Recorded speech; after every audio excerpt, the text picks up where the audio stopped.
Čau, dneska jsme nějaký idekovadistý z nějaký, já vůbec nevím, kde se má pozerať sa, krásně tu je. As you can see, my phone, také divné blbostičky. Tak a já jsem to kvůli tomu, nebo můj rodiče a přinutí jsem, takže no.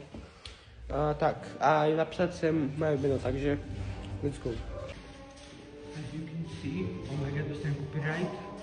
Jsou takyto blbostičky, taky starý vypínat. Nějaký další blbostičky, tam se napíšu své jméno. Let's go. Takže udělám napíšu mé jméno sem, takže...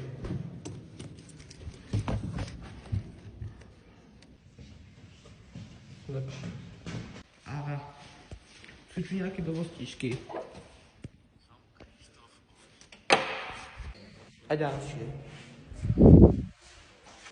Potehle stis.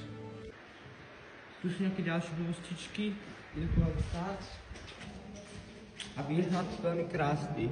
Ale to je nějaký muzea, takže průtě moje ulici, ano. Věrku.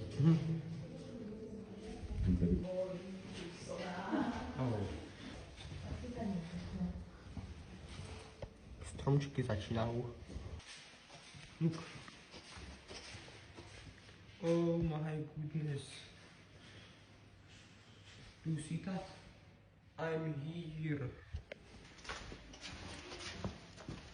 Jdi se vyžovat. What is that?